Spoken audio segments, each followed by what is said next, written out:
making their way to the microphone, it's Daniel Cormier and Ariel Helwani. Back in your life on this Monday, May 17th, 2021. Hello again, everyone. Welcome back to a brand new edition of DC and Helwani. That's DC, Daniel Cormier. I'm Helwani, Ariel Helwani at DC. It's take two for us. Last week, a few technical difficulties. Hopefully this time around, we're back in business. You know, I got to be honest, man. I watched the show on television. Looked fantastic. But you're right. When you restart something, you know, it takes a little time to get everything in order. But we are hoping that we can present a much better product today.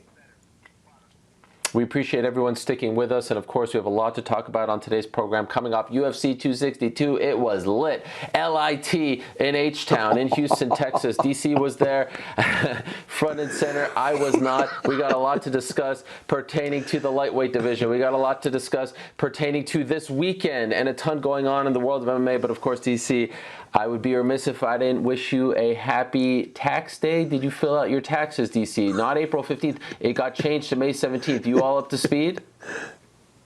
Yes, we're good. We're good to go. Okay. By the way, happy National Pack Rat Day. Are you familiar with Pack Rat? Do you know what Pack Rat means? Pack Rat Day? No, I have no idea. You know what's crazy about this? You know what's crazy about this? I did an appearance in Houston the other day, and I promise you, I had so many people walk up to me with different holidays. It was crazy. And they have, hey, Ariel, they have it on par, too. They're like, hey, DC, I know I don't have much time, but I would be remiss if I didn't wish you a happy Receptionist Day. And they had 5 or 6 different holidays stored away ready for me when they met me. It was awesome. I mean, it's a thing now. You and these weird holidays is a real thing. Well, I'm sure no one wished you a happy National Cherry Cobbler Day. A cherry cobbler on a warm summer day. Fantastic. With a little ice cream a la mode, right? You've partaken in a few cherry cobblers in your day, right? That. You don't say a la mode. You don't say a la mode. You say a la mode. What do you... I know. I did that for you. That was a shout out to Little Miss Sunshine. You ever see that movie where she asked for a la mode? Yes. A la mode, DC, a la mode. Tu comprends? Okay, I got a few other ones for you. You just don't know. Today, of course, is National Idaho Day, National Walnut Day. Unfortunately, it's not May 18th, DC, because May 18th is a very special day in this household. It's National No Dirty Dishes Day, but more importantly, it's also National Cheese Souffle Day. You like a good cheese souffle, don't you, DC? I don't know what that is. I don't know what that is. What is it? You don't what is cheese souffle? Cheese souffle, when the melted cheese and you'll dip things in it, like you'll dip like bread, even some fruit. Cheese souffle. Come on. One day we're gonna enjoy a cheese souffle. I've never had cheese souffle. That's fun. Oh, actually, okay, well, guess what? That's fondue. That's fondue. That's not souffle. Oh yeah, you're right. It's cheese fondue. Right. You're right. What is cheese souffle? Cheese fondue is when you get. Wow. Wow. Sometimes when you're trying to be too smart for your own good, you end up looking like Ariel Helwani right now. Look directly into the camera. Wow. Nothing makes me happier than when you are wrong. And right now you try to pass some fancy stuff off on old DC, and you don't even know what you're talking about. That makes me happy. Makes me very happy right now. Well, I'm glad you're happy, DC. I got to tell you, the weather. Say it. No, say it. What? Say it. Say DC, I was wrong. I was really wrong. I'm not quite sure if I was wrong, to be honest with you. I just want to do a quick check here. What is a cheese? Okay, you're right. Okay. I was wrong. Cheese souffle. It's a kind of pie. My mistake. Mea culpa. It's getting hot in here, DC, because it's mid-May. The weather is heating up. The Knicks are the 4th seed in the playoffs. My shirt is open, DC, and we got to talk about Charles Oliveira. We got to talk about what happened on Saturday in Houston, all right? There's a new lightweight champion of the UFC. His name is Bronx Oliveira. I was trying not to mention your shirt because I know you get self-conscious at times, but this is the evil Ariel. You know, like evil Ariel, like takes down the top button. He's showing all that chest hair. I can only imagine that if your shirt was off, you must have like an abundance of chest hair. You look like a very hairy person in real life, like just terribly hairy. Be honest. No. Believe it or not, not a lot of chest hair. A lot of hair on my head, neck, not so much chest. Can we talk about 262 before they kick us out of here? 262, Charles Oliveira is the new lightweight champion of the UFC. DC, what a fight that was. Holy smokes, that first round. I mean, the first round was almost symbolic of Charles Oliveira's career. This guy started off 10-8 and 1 no contest in the UFC. DC, I don't know if you know this. This man debuted in 2010. He debuted on a network that is no longer in existence. Can you believe that? Versus Network. I heard you say that on the broadcast. That was a great point by you. Well done. That was a really great point. And then, of course, he wins. He beats Michael Chandler. What a crazy fight, right? It was insane because Charles Oliveira, we've seen him grow through the UFC. Now, here's the thing, Ariel. That first round showed how far he has come. Because in those situations, generally, he does not do well. Generally, when things go sideways, he just lets them continue to go in the direction that they're going.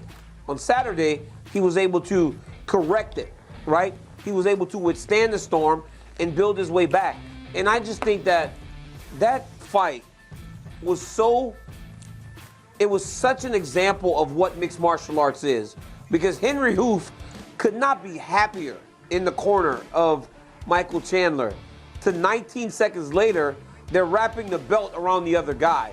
It was crazy, and shows why MMA is the best sport in the world. And it shows that Du Bronx is truly not the same guy that he was before. Okay, 2 follow-up questions. What went wrong for Chandler? I mean, it looked like he was literally seconds away from winning that fight. How did he not get it done? Why did he not get it done? You know, I think Michael Chandler should have allowed Charles Oliveira to stand up in the first round because he had Oliveira backing up. He had Oliveira retreating. And by getting on top of a jiu-jitsu guy, an expert like Oliveira, he can really limit the damage. So even though it may seem as though you're building on the lead that you have, you really are kind of playing this game, allowing him to just rest and recover. He let Oliveira get back to the stool. And in the corner of Oliveira, the message had to be, don't back up anymore. You've got to take the center. You cannot retreat from this guy because that is where he's landing these big shots. I think if he would have let him get up to his feet before Charles was ever able to get back to the corner and digest the message from his coaches, he might have knocked him out in the first round. But after he got back to his coaches, they were able to kind of get him to calm down. You saw Oliveira go right to the center in the second round and just engage Chandler in the fist, and he landed that beautiful left hook. I think it was just a matter of him getting excited and also just not allowing him back up when I feel like he should have. Michael Chandler did a lot of good in that first round. I mean, also, in addition to almost finishing Oliveira, I mean, he was locked into that rear naked choke. It looked like it was about to be lights out for him midway through that first round, and he got out of it with his incredible strength and power. I mean, the whole thing was just frenetic. It was amazing to watch. It was amazing to see from beginning to end. The second round was just a crazy, crazy finish. And so, DC, let me also ask you, how does this happen? How does a guy who starts his UFC career 10-8 with 1 no contest turn into this? He's now won 9 in a row. He now has the most finishes in UFC history. He now has still the most subs in UFC history. I mean, this is an unbelievable run for a guy who looked like he couldn't figure out what weight class he should be in, a guy who couldn't figure out, you know, is he 151, 145? When he's 145, he's missing weight. When he's 155, he's losing fights that it looks like he should have won. He lost to Paul Felder in 2017. He's now won every single fight since then. How does this happen? Because this doesn't happen in boxing. Like, you start a career or you go on a run of 10-8 and 1, you don't turn it around. You don't end up like this. Why does this happen in MMA, and how did this happen to Charles Oliveira? Because MMA is the best sport in the world, right? You never give up on yourself. I think we saw that with Jan Blachowicz, right? The fights that he has lost and become the champion in the way that he is now today. And we've seen it with Charles Oliveira. I feel like he's just matured, man. Not only matured physically and as an athlete, he's matured as a human being, because Dude, I'm telling you, the knock on Charles Oliveira was that he could be spectacular, but he also could be a bit of a quitter, for lack of a better word. If you pressured him, if you beat on him, you could get him to question himself and just kind of give up. Charles Oliveira today does not give up on himself in any situation. But Charles Oliveira has also developed his stand-up to the point that he can not only grapple with the best fighters in the world, he can stand and strike with the best fighters in the world. I mean, he is so technically proficient. He is so good with everything that he does that there is no weakness anymore. The left hook was picture perfect, Ariel. I mean, I've not seen a left hook thrown so beautifully in mixed martial arts in a really long time. Because when he threw it, there was no load up. When he threw it, it went right to the target. His right hand was exactly where it needed to be at the chin. So when Chandler was throwing his left hook, he would have landed, but landed up against the hand or the fist of Charles Oliveira, whereas Chandler's hands were a little low, so Oliveira's got to the spot and dropped him. And I just think that he does so many things the right way now that it's hard to find a way to beat Du Bronx. And it's going to be very difficult to get the belt off of him. I was very impressed with Charles Oliveira. Just a fantastic fighter. And like you said, that was a win for Chandler in the first round, getting out of those submission attempts because not many people do. But ultimately, the night belonged to Charles Oliveira, and what a celebration, the emotion. You can see that for all that he had done, that was the crowning achievement. And if there was any doubt left in his mind, that just shows that he's a tough out, man. It'd be hard to beat this guy. Yeah, and I'd also be remiss if I don't mention that he made history in this regard. 28th UFC fight. He breaks Michael Bisping's record for most fights needed to win undisputed gold. 26 it was for Michael back at UFC 199 against Luke Rockhold. This is 28th fight, an unbelievable achievement. If you're newer to MMA, you're looking at this guy and you're saying, yeah, of course he's great. Like, what's the big deal? No, no, no. If you were watching him 5-6 years ago, losing some of those fights, no one thought that he would turn into this. No one thought he'd be able to put it all together like this. And it wouldn't be a big Charles Oliveira fight if he doesn't talk about going back down to 145 afterwards. This guy is fixated on the idea of fighting 145. I'm like, yo, man, you're the best. What are you doing? Stop with the 145. You couldn't make the weight at 145. Why are you so fixated on this idea of fighting 145? What did he say when he was like staring at Joe Rogan and jumped over the cage? Could you make out what he was saying to you guys? He was yelling, surprise, surprise. Surprise, surprise. Because you remember Michael Chandler said that when he won, there's a new contender in the lightweight division. That's what he was saying. Surprise, surprise. And he's like shaking Joe's hand. And it's almost like we have no horse in the race, right? But when you see a guy break through like that, we're like slapping him on his back, like almost like engaging in the celebration. When in reality, like, I didn't like that Michael Chandler lost. I didn't really care that Charles Oliveira won.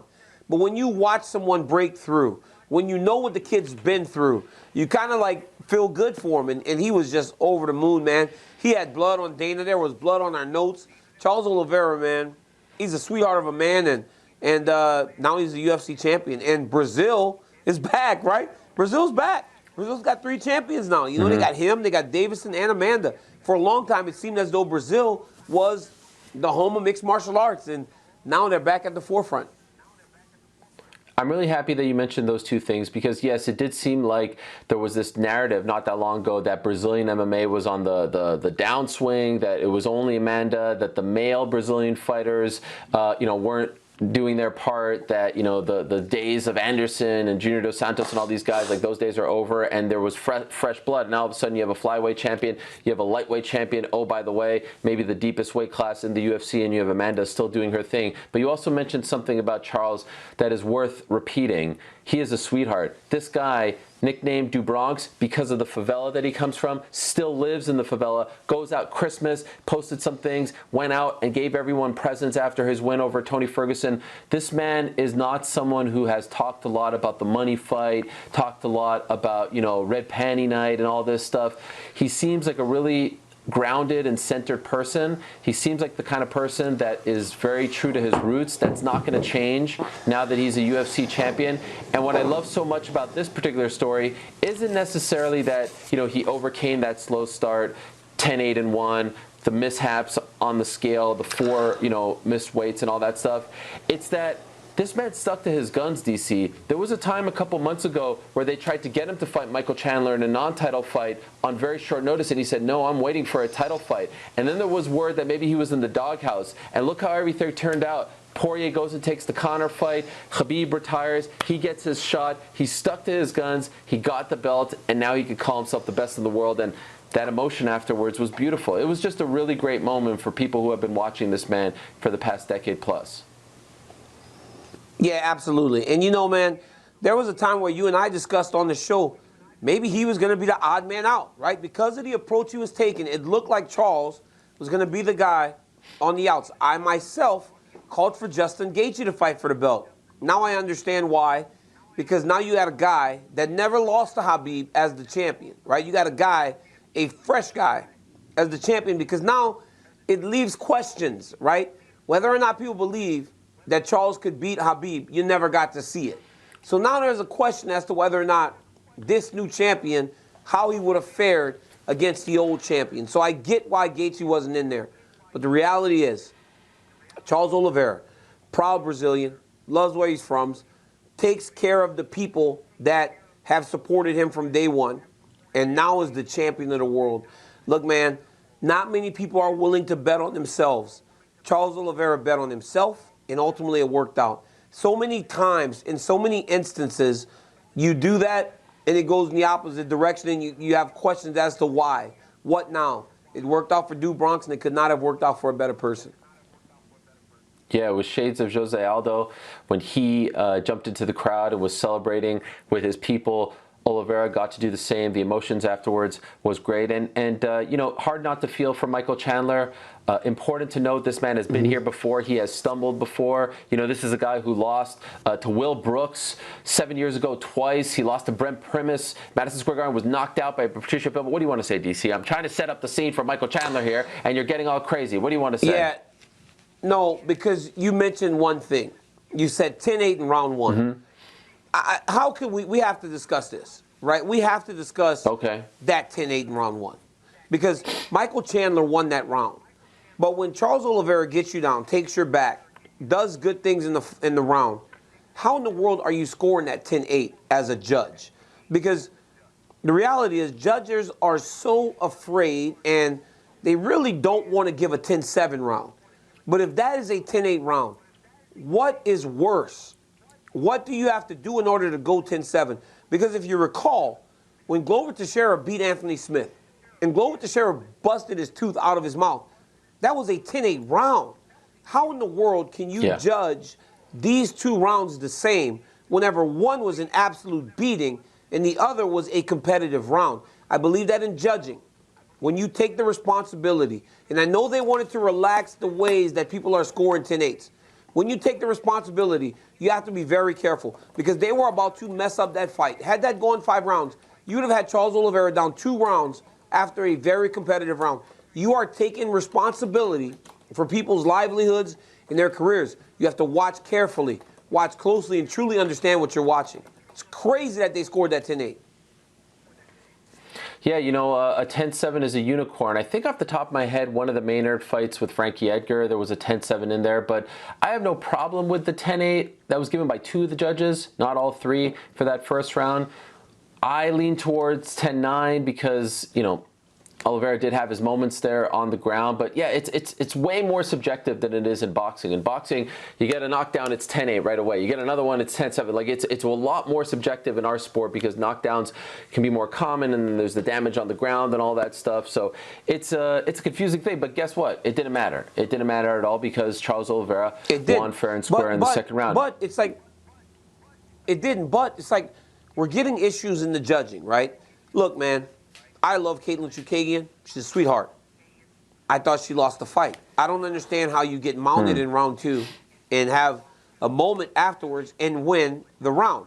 I don't know how they're valuing ground control anymore because Araujo not only got the takedown, got to the mount, she threatened submission. There are so many reasons as to why she should have won that round and ultimately won the fight. I don't get the way that judging is happening right now. And I mean, I think it's a real problem, and we have to find a way to address this. I know we've been saying this for a long time, but we were saved by the Oliveira finish. Because, bro, they were about to mess that fight up, and you don't want that when you're fighting for championships. Yeah.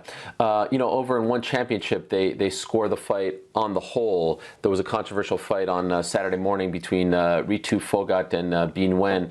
That's a different way of looking at it. You can do it the Pride way. You could do it the way we do it in America. We don't have time to get into all of that because we could spend the whole hour on judging. But it's a worthy point, and I'm glad that you brought it up. But could we talk about Chandler? Because he said within the next 12 months, I'll be back. I'll be back here. I'll be the champ again. I'll be fighting for the belt. I think the division is so deep that you're going to have to win at least 2 fights to be considered, a contender again. And by the way, you mentioned a guy who I'd like to see him fight next. Let's do Gaethje versus Chandler. Gaethje seems ready to go. Obviously, Chandler is going to need some time, but that to me feels like the fight that should happen next. What do you think?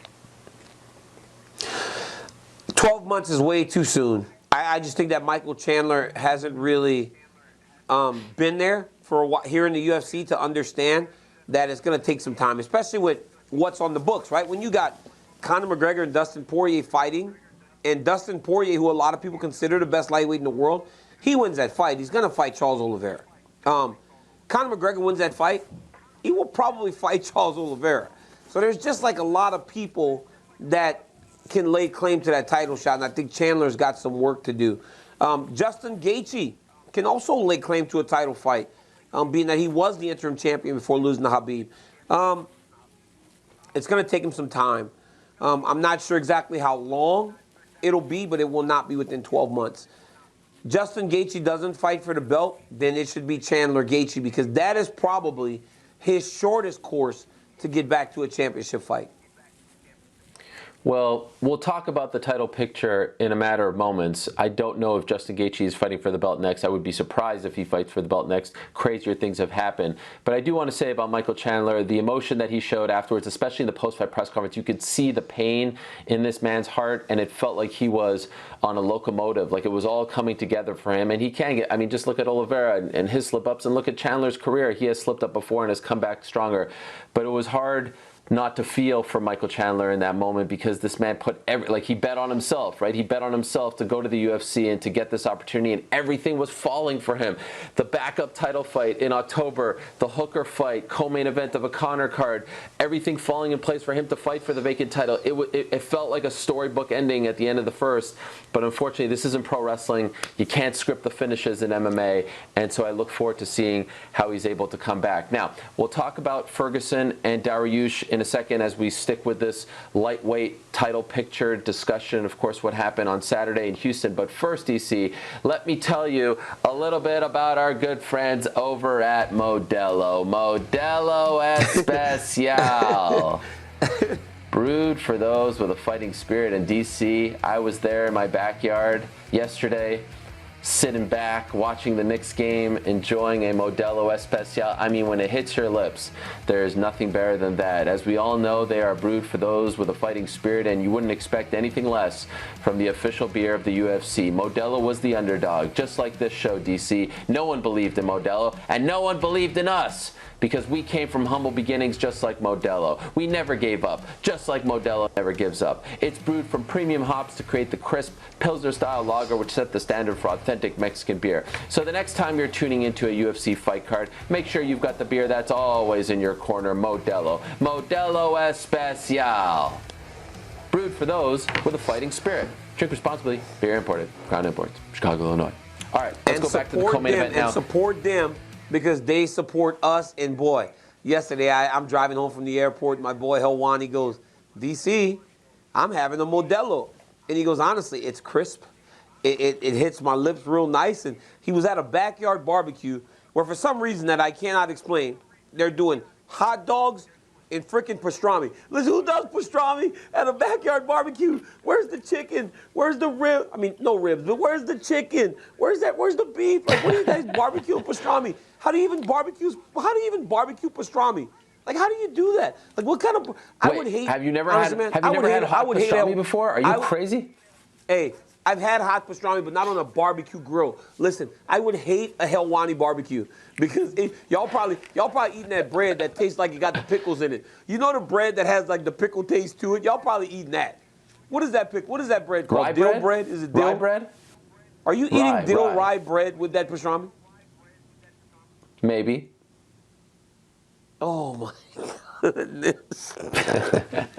I would ask you if you got, I went to a Helwani barbecue and y'all brought me a pastrami sandwich on rye bread, I would slap it on the ground and just really, truly disrespect you. Because you gotta have some barbecue chicken, you gotta have some ribs, you gotta have some pork steaks, you gotta have some hamburgers. What are you guys doing? And so Oliver and them are eating pastrami now? They're eating pastrami at the barbecue? Yeah. I mean, god dang, dude. This is weird, man. I don't understand. Well, I don't understand. Hey, DC, one day when we're allowed to be in the same state, hopefully we can enjoy a Cormier-style barbecue and a Helwani-style barbecue. Until that time comes, let us get back on track here. You have a Cormier-style barbecue, you'll never want to have a Helwani-style barbecue again in your life. Never. All right. Facts. Facts, as the kids say. Facts. All right. Now, Facts. Beneil Dariush, Tony Ferguson. Tony Ferguson has to be the story here. I don't want to take anything away from Beneil. 7 in a row. It was a great performance. He did not he did not deserve to get booed. That was crazy. But that's now 3 in a row for El Cucuy, and this game can be a cruel one. And the fact that he didn't submit, he didn't tap out to that ankle lock, that heel hook, that was insane. Where does Tony go from here, DC? What do you do with Tony Ferguson now? First off, massive congratulations to Beneil Dariush. I mean, he said that's what he was going to do. And Coach Cardero, man, they are doing a fantastic job at Kings MMA with Marvin fighting for the belt, Beneil on a 7-fight win streak. It was fantastic to watch him implement the game plan that he intended to implement. But Tony Ferguson has to be the story because, as you saw all week, Ariel, he's the guy that was the star of this pay-per-view. From the weigh-ins to the pops that they got at the beginning of the show to the walkouts. People know and love Tony Ferguson. But Tony Ferguson as a top-level mixed martial artist is done, I believe. And make no mistake about it, he's not losing to scrubs. He's fighting the best of the best. But those are fights that Tony Ferguson used to win. I saw a crazy stat. It was mentioned to Dana White on the post-fight press conference. Tony has now landed 34 strikes in the last 34 minutes that he's been inside the octagon. That's almost a strike a minute. He is not only losing, but he is getting dominated. He has now lost 11 rounds in a row and has not looked competitive. So I think Tony needs to take a step back, and the level of competition obviously needs to drop. And then we need to see where he goes. I think it's a lot of confusion because the price tag is high for a guy like Tony Ferguson. I don't know what happens, but all of our great champions, man, it's sad, but it's a tale as old as time. A lot of our great champions go out like this. They lose in fights that we never would have expected them to lose in the past. Yeah, it's...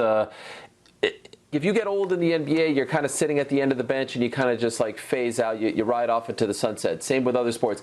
But there is nowhere to hide in this organization. And so that's why it feels like almost every week now we're seeing, and oh, by the way, we saw with Jacare on the same card, we're seeing these guys, face this harsh reality that Father Time is undefeated, and it doesn't play favorites. And you could be an OG of the game, you could be a legend of the game, you can have a great story like Tony's, you can have heartbreak and all this stuff. It doesn't matter. It doesn't pick and choose. It doesn't discriminate. And so it's hard to see these things happen. While you're happy for Beneil, who's putting it all together, it's hard to see Tony in the state. And if I'm being honest, DC, it's a little reminiscent. This particular story is a little reminiscent of Tyron Woodley, right? Where you feel like he can't get out of a certain gear, where he's not pulling the trigger like he once did, and he just doesn't look like himself anymore. And so I agree with you. Like, Anthony Smith, we talked about this.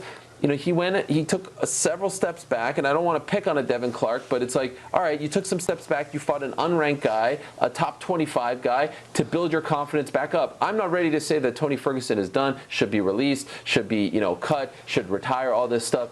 But, he's been fighting a murderer's row. It's now time for him to fight an unranked guy.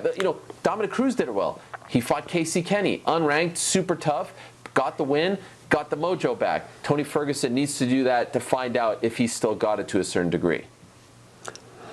Yeah, Tony needs a guy that's a little bit back in terms of the rankings. But the problem is he's fighting at lightweight, where the guys that are even back in the rankings are absolute savages. I mean, think, Islam Makhachev just busted into the top 10. He's just number 10 now. So when you start getting back around number 15, who's number 15? Guys like Drew Dober, who's an absolute savage. I mean, it's going to take a big step back. But those guys that are the step back are looking at Tony Ferguson and going, that is my stepping stone into the rankings. So it's a tough situation. And talking to Tony all last week, he's much more aware of everything. He gave up a lot of the control of his training to new coaches and old coaches. He's doing the right things. It's just a matter of him finding a way to reinvent himself to a degree in order to find some success, because it's not like he's just losing. He's not having much success at all in there. Like, from even landing punches, I don't know how many times he hit Beneil Dariush. I mean, he hit him off of his back with his elbows, but I don't know if he even landed a strike on the feet. It just looked like the entire time Beneil had him uncomfortable. He was pursuing him until he could eventually get to him and throw him down to the ground, and he just dominated the grappling. What about that heel hook, though? I mean, how does he not tap from that? That's absurd. That just shows you how tough he is, right? We've seen him twice now with the armbar from Oliveira and with that heel hook from Beneil Dariush, where most athletes would tap. But Tony Ferguson, hey, champions don't lose their heart. They don't lose their desire to fight. They just lose the ability to do the things that made them so great in the past. And I think right now, that's what we're seeing with El Cucuy. He still is a fighter at heart. He wants to win. He's willing to compete and not give up on himself. He's just having a difficult time finding his mojo. He's having a difficult time implementing the things in the fight that he's doing in the training room, when before he was so free. But Dean Thomas made a great point on the broadcast the other day. He said a lot of great champions, when they're younger, they get by with being awkward. They get by with the athleticism and the ability, when the details, when the right technique, with the basics are the things that are going to allow you to compete older. Well, we always watched Tony be unorthodox, right? We never really saw that many of the basics on display when he was fighting. It was always unorthodox. Now, as he ages, he needs to rely on things that he didn't have or didn't have to use when he was younger. So all you young guys now that are extremely athletic, get those basics, get those fundamentals, because those fundamentals are going to allow you to compete as you age in this sport. Because if you don't have them, it's bad. You know, and like I said about LeBron and those guys can compete so old because they're so good. They have all the base fundamentals of the game. If LeBron just got by on athleticism, he wouldn't be able to play at the level that he's playing today. What's Beneil's ceiling, in your opinion? You know, deepest division in the UFC, how far can he go? You know, this is a guy who was knocked out by Alexander Hernandez, fought to a draw against Evan Dunham, knocked out by Edson Barboza, submitted by Michael Chandler, lost to Ramsey Nijem early in his UFC career. Now on a roll, 7 in a row. I believe that's tied for the second longest currently in the division. How good can he be? How far can he go? I think he can go to the top, man. You know, listen, I have faith in everybody now after watching Charles Oliveira. Because all those guys that Beneil lost to prior, he's not that same person anymore. His belief in himself, his abilities have allowed for him to build this winning streak, and I believe that he's going to just continue to get better. He told me something in the fighter meeting that stuck with me. He goes, the reason I'm so comfortable now is because I just realized that I was built for this. I was born to fight. He goes, so when everybody's trying to convince me to do other things, from my family to my friends, he goes, I was always most comfortable when I was fighting, even as a kid. He goes, when I let go of that, all that anxiety, all the nerves that comes with competing are not as strong anymore. They don't tug at me in the way that they do. He said, I'm built for this. I'm built to fight. And that's why I'm doing so well. And when you got that mentality and you got the skills to back it, your ceiling is as high as you want it to be. And I believe that Beneil's belief in himself, his faith, his commitment to everything will allow for him to chase that top of the division. And now he'll find his way into about the top 5 or 6 with a big fight on the horizon. Yes, although he did say his wife is giving birth next month. She's patiently waiting for her Tesla, and he's probably not going to come back until either the end of this year or early next year. So you can kind of remove him at least for the next few months as this division continues to evolve. Now, this is the picture right here. It's a very easy situation, DC. There's a new king. His name is Charles Oliveira. There's a massive fight going down on July 10th between Conor McGregor and Dustin Poirier. By the way, Mazel Tov to Conor and Dee. They announced this morning that their third baby boy, well, their third baby, who happens to be a boy, second boy, was born earlier today. So hope everyone is doing well and healthy. They're fighting on July 10th. If Dustin wins that fight, it's Dustin versus Charles. No questions asked. And quite honestly, if Conor wins that fight, it's Conor versus Charles for the belt. That has to be the number one contender fight. Dana White didn't really, put a stamp on that at the post-fight press conference, but you agree, correct? That's the number one contender fight right there, yes? It seems as though it would be, right? Like, there are just certain things that happen for a certain reason. If Dustin Poirier wins, that's easy, right? He deserves it. He lost to Khabib. And since he lost to Khabib, he's beaten Conor. He beat Dan Hooker. He's won. He would have won 3 in a row as the guy that seems to be the uncrowned champion in this weight class before. Put him in the title fight. Conor McGregor, the rules are different for Conor McGregor. Now, if he beats Dustin Poirier, Conor will only be 2-2 in his last 4 fights. But what does it matter, right? He's Conor McGregor. Why not put him in the championship fight? It's I feel like this is a number one contenders fight. And honestly, if you look down the line, not only is it good for the right now, it's good for the future. Because I truly believe, and I'm telling you, man, I believe this with every part of me. I believe that Islam is just, it's his destiny to be in the championship picture. And I think it's an eventuality. And could you imagine if Conor can find a way to get to the belt, and Islam is making his way to a championship belt with all the history and everything, it will be fantastic. I just think that every fight is going to be good in the lightweight division, but I just think the storylines, the things that we all live for, are starting to play themselves in a way that they're going to be real fun. Well, we'll talk about Islam because he got his next assignment last week, and it's a bit of a peculiar one, so we'll talk about him in a moment. But, even if the timing doesn't work out for Gaethje and Chandler, because Gaethje hasn't fought in quite some time and Chandler just fought, a Gaethje RDA. RDA has been somewhat forgotten in this weight class, and I don't think off the top of my head that he has his next booking, so that would be a fun one. I would like to see Gaethje get in there, sooner rather than later, but to your earlier point, I don't think Gaethje is fighting Oliveira next. It would be a great fight, and I wouldn't hate it, but we need to find out what happens with Dustin Poirier and Conor McGregor. If Dustin Poirier wins that fight and isn't fighting for the belt after that, that would be a travesty. He has to fight for the belt after that fight. He does. And he will, right? Dustin Poirier wins this fight again against Conor McGregor. He's fighting for the belt. Because, you remember, we said just put the belt on him after Khabib retired when he had beaten Conor. So, yeah, I do believe DP is going to fight for the belt if he gets past McGregor, which is going to be a tough fight.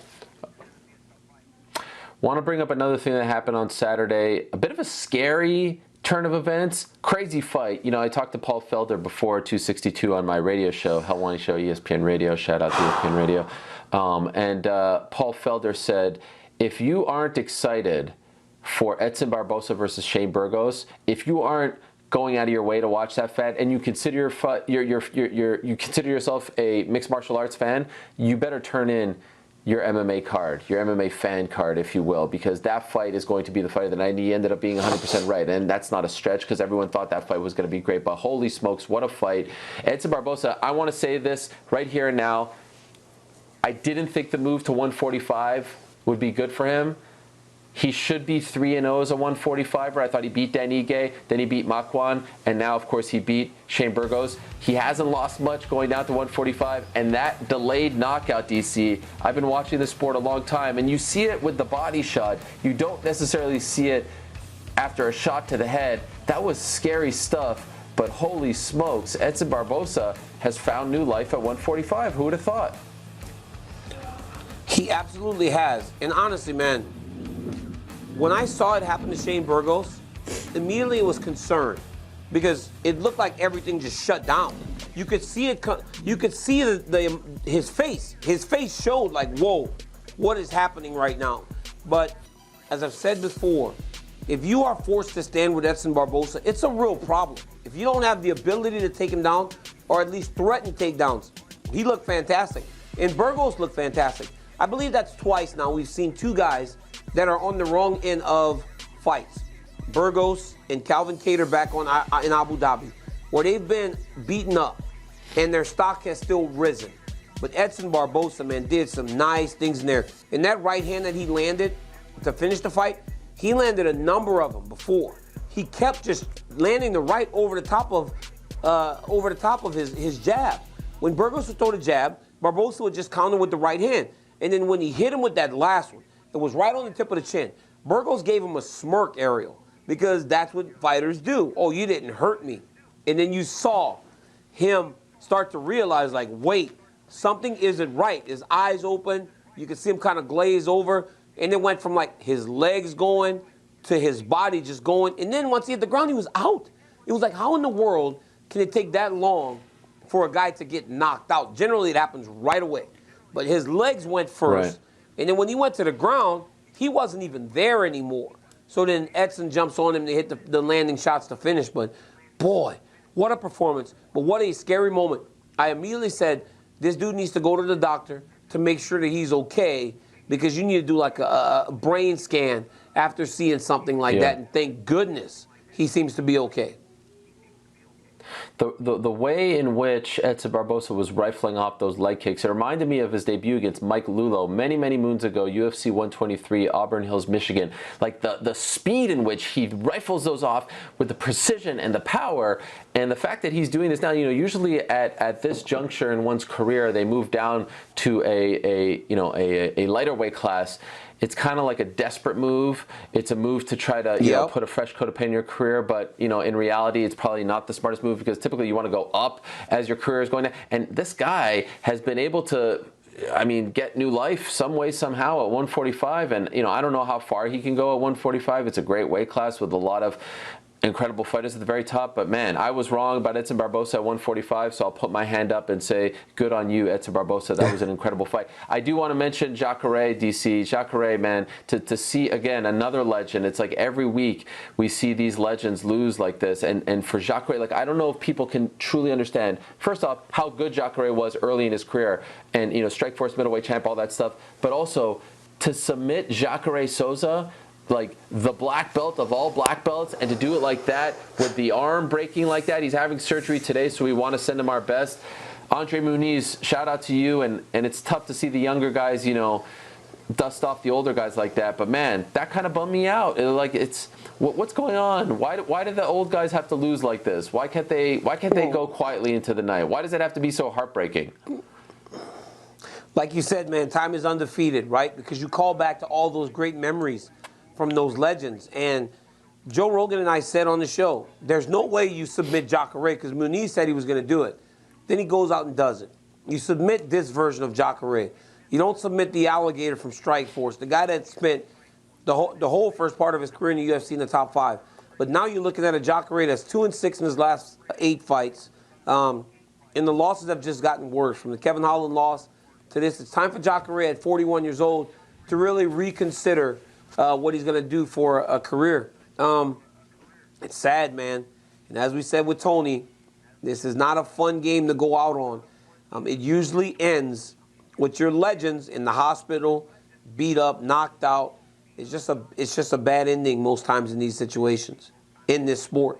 Yeah, I feel guilty sometimes when I watch this, because, like, you know, here they are. I'm starting to reach the point where I'm around the same age as the guys who are, you know, quote unquote done. And now we're talking about them having to find a new career, when it's not natural to find a new career at 38, 39, 40. And very few guys get to go out like you at the top, fighting for a belt. It's a very special thing that you were able to do. And so my heart goes out to these legends. Shout out to Jordan Wright, Andrea Lee, Lando Venata with a great win as well. Priscilla Cachoeira had a great win. Christos Giagos. Why is that so funny? Why are you laughing about that? I mean, Jordan Wright's girlfriend's name was the oldest name I've ever heard. But, like, you know what? I apologize to all the Matildas in the world. There are a lot of beautiful Matildas in this world. That is a name. It just caught me by surprise. Jordan Wright's a young man. I did not think that we were still naming our children Matilda in 2000s. But yeah, I guess there are Matildas still out there. Michael Bisping, I'm sorry. Rebecca Bisping, I am sorry. I did not know and I did not mean to insult you. I apologize. Sometimes maybe I should watch my mouth on national television. I just say what I feel, and I guess in that situation it cost me. You know, we do remember the great Matilda that used to accompany the British Bulldogs to the ring. You know, the great Matilda that would accompany the British Bulldog to the ring. But I apologize to all the Matildas. That's what in the I world. thought you were going to mention on the broadcast. No. But the reality is, his girlfriend's name isn't even Matilda. It's Griselda. So I'm just like, it's Griselda, which is just even a more different name. Boy, let's leave it at that. By the way, speaking of watching your mouth on the broadcast, I do want to give a shout out to a friend of mine, Johnny, who emails me quite often. We've become friends, pen pals, if you will. He sent me a screen grab that he caught of you in the broadcast stuffing your face with chips. What is going on, DC? Look at that. What's happening in the middle of the fights? You got Rogan locked in. What are you eating? What's going on, DC? What is that? Chips, Lay's? Plain chips? Yes. Explain yourself. Potato chips. So listen, bro, we're out there for 7 hours. Who doesn't eat anything for 7 hours? We're out there for 7 hours. So sometimes when we go to a break, or if guy walking to the corner, I'll hit the cough button, eat a couple potato chips, and I mean it's actually grown though, right? From potato chips to in protein bars. Now we're eating chicken tenders at times. There are French fries out there. Like, you gotta eat, man. Like, you have to eat. So when you get a moment to get a little bit of food, you gotta have it, you know. So yeah, I try to. I think at that point I was stuffing Lay's or Cheetos, because listen, the craft service table isn't the most healthy place in the world. You know that, Ariel. You've been on sets before, and you gotta just get what you can get. So yeah, I was eating potato chips. Yeah, it's like. But did you see me kind of off to the side? I'm like off to the side, like trying to see the fight through the cage, like while I'm stuffing the chips in my hand. But look, I've got my other finger on the cough button so that nobody can hear me chewing the potato chips. Well, shout out to Johnny for picking that up and sending me the screen grab. I mean, that is just unbelievable. Tell Johnny that he is officially blocked on all social media. He's dead to me. Johnny, you're dead to me. You can blame your snitch friend. All right. You can blame your snitch friend, Ariel. We got more fight bookings to talk about in a moment, but first, a quick word from our good friends over at ZipRecruiter. If you're a business owner who's hiring, you probably face a lot of challenges when it comes to finding the right person for your role. Challenges such as not enough applicants with the right skills or experience, too many resumes to sort through, yet you need to hire ASAP. Not knowing where to post your job to reach the right people. That's why hiring can feel like trying to find a needle in a haystack, or like trying to spot DC eating chips mid-broadcast while cage side. When you post a job on ZipRecruiter, their matching technology finds these qualified candidates for you and invites them to apply. In fact, 4 to 5 employers who post on ZipRecruiter get quality candidates within the first day. It's no wonder over 2.3 million businesses have come to ZipRecruiter for their hiring needs. So, while other companies give you too many options, ZipRecruiter finds you the needle in the proverbial haystack. And right now you can try ZipRecruiter for free at this web address, ZipRecruiter.com/MMA. Again, that's ZipRecruiter.com/MMA. Also, breaking news. Important PSA brought to you by our good friends over at Manscaped.com. The Manscaped engineering team has confirmed that they have successfully created the Lawnmower 4.0 trimmer, which is now available for purchase in the USA and Canada. The craftsmanship and detail on the 4.0 are next level. Join over 2 million men worldwide who trust Manscaped with this exclusive offer for all of you. 20% off and free worldwide shipping with the code 20Ariel at Manscaped.com. Again, get 20% off and free shipping with the code 20ARIEL at Manscaped.com. That's 20% off with free shipping at Manscaped.com. And please use the promo code 20Ariel. Unlock your confidence and always use the right tools for the job with Manscaped. All right, DC. A few bookings I want to mention. Darren Till against Derek Brunson, August 14th. And I reported last week that the UFC is looking at going back to London, England in August. If you look at that August 14th card, certainly a lot of British fighters on that card. I'm just saying, not saying anything more, just saying. Also got Jared Cannonier versus Paulo Costa. Costa wanted Darren Till. For some reason, they went with Till Brunson. There's a bit of a backstory there. I'm surprised Till is coming back so soon. Broken collarbone in April, fighting in August. I mean, we're no doctors here, but that seems a little surprising, no? No, because I remember I broke my collarbone when I was younger, and it healed fast. It didn't take as long as you would think, like maybe 6 weeks. 6 weeks to heal the collarbone. So, yeah, he'll have plenty of time, right? April, May, he'll be out. June, July, training camp. He can start slow in June, pick it up really heavy in July, partway through August, keep himself going, and then be ready for his fight. But this is great for Till, right? Till finds himself in a spot where he's fighting the number 5 guy. He's also fighting a guy that has a lot of momentum, and Darren lost his last fight. So for him to have this type of opportunity, he wins his fight, he puts himself right back in position to challenge for a championship. But Derek Brunson is full of confidence right now. He moved over to Sanford MMA. He believes in his coaches, his training, his ability. And look, for a long time we thought Derek Brunson would be this guy that we're seeing right now. With his athleticism, his wrestling credentials, this is the guy we expected. We're finally seeing Derek Brunson compete at the level that was believed he was capable of when he first started fighting in Strikeforce and now the UFC. Yeah, a big fight at 185. The other one, Costa Cannonier, interesting fight as well, of course. The middleweight title's on the line. Next pay-per-view, 263, June 12th, Glendale. Izzy versus Vettori 2. And we can't forget about Whitaker. I mean, these fights are great now, but Whitaker should be next in line for the winner of the Izzy versus Vettori fight. But again, a little mini tournament. I like the bookings at 185. I am a little bit surprised, though, about this one, DC, as we take a look at the middleweight rankings here. I have to ask you about your boy. I mean, I saw you on the post-fight show. I saw you on SportsCenter. I mean, every chance you get to talk about MMA, every chance you get a microphone in front of you, you are going off about Islam Makhachev.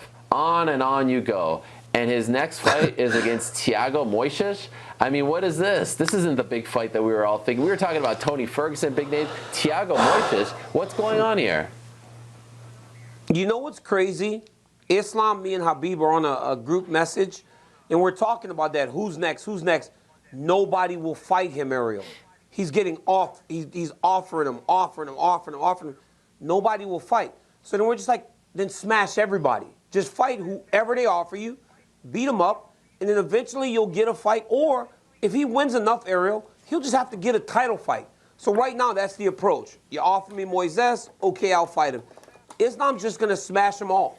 He'll beat them all because, dude, I know for a fact it was offered to Felder.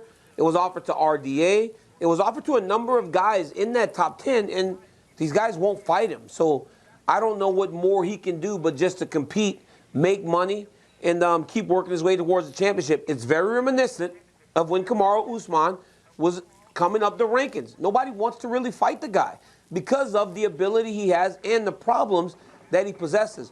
But I'm telling you, John Anik said this on the show last Saturday. He goes, I'm not certain if Islam Makhachev is matched up with everybody. I don't know what the odds look like. He may be favored to beat just about everybody in the top 10. So these guys aren't really willing or wanting to take that risk. Yeah, it's a tough spot for him to be in. Eventually, he'll get his big fight. I have no doubt about that. RDA had groin surgery not that long ago, so July would be too soon for him. Like, why, though? Why is it having to take so long? You know what I'm saying? Like, he fought Drew Dober, another top 15 guy, to put himself into the top 10. The natural progression is for somebody above him to say, okay, now it's time to fight. But why are we ignoring the way things are supposed to work now? And now he's fighting a dangerous Thiago Moises. Well, if you look at the top, I mean, Poirier's booked. Gaethje, Gaethje versus Islam. Why don't they book those two guys? Oh, that's right. Same management team. Sure. They wouldn't do that. Charles Oliveira just fought. Michael Chandler just fought. They'll fight. Those guys will fight. Those guys will fight. Even now, Kamaru's saying that if Marvin Vettori wins the championship, maybe he considers going up to 85. That's the same management team. All right. Okay. Well, I'm just saying there's not a ton of options there, maybe on the back end, but I mean, he deserves a big fight. I'd love to see Islam versus Gregor Gillespie, who just looked good. But we'll see him July 17th, and then we'll see where he goes from there. Islam's a teammate of yours. I do have to give a shout out to the big man himself, Arjan Bhullar, winning the ONE heavyweight championship this past weekend. Another teammate of yours, and then calling out the wrestlers. That's your guy right there. He's kind of like a mini DC, similar frame. Big win for him against Brandon Vera, and I know you were very proud of him as well, so I wanted to give you a chance to talk about him. Very proud of Arjan, man. This is a young man that came into the Olympic Training Center as a very young kid from Canada to try and learn and make an Olympic team. Ultimately made the Olympic team, went to the Olympic Games, then came to AKA to learn from the better heavyweights, myself and Cain Velasquez, and now he becomes the first Indian heavyweight champion in the world. 1 billion people are in India, 1 billion strong. And we made mention of the thing that Arjan carries, and this morning he sent me a text message. It is called, Ariel, do you know what it's called? I do not. You have any idea?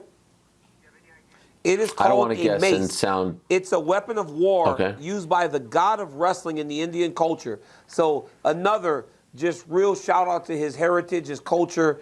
And this is massive for Arjan and massive for India. And he truly believes that he's going to open the door for more of those high-level wrestlers, because India has great wrestlers coming into mixed martial arts. Oh, there's a ton. I mean, that Ritu Fogad, who lost that close fight, she's massively popular in India. Saint Lion won on that card. It's very smart what ONE is doing. And I'll never forget, we were in Edmonton, Arjan's debut, when they didn't let him wear the the turban. I mean, to see him come out like that in the traditional garb with that weapon, I mean, that's what you got to do. That's how you get people invested in this sport from countries who aren't traditionally big, MMA fan countries. So this is a huge moment, and the response that I got, like when I tweeted about it, I was like, wow, there's a lot of people who follow me from India. I had no idea that they were so into it. So this is a really big deal, and congratulations to him on that. And he even called out some wrestlers. He wants to go over to the wrestling world, DC. He wants to have a big fight against Jinder Mahal, his buddy. His buddy. But a billion people, Ariel, 1 billion strong is one of the hashtags that Arjan uses when he speaks and when he tweets things about his culture and his heritage. And they support him so passionately.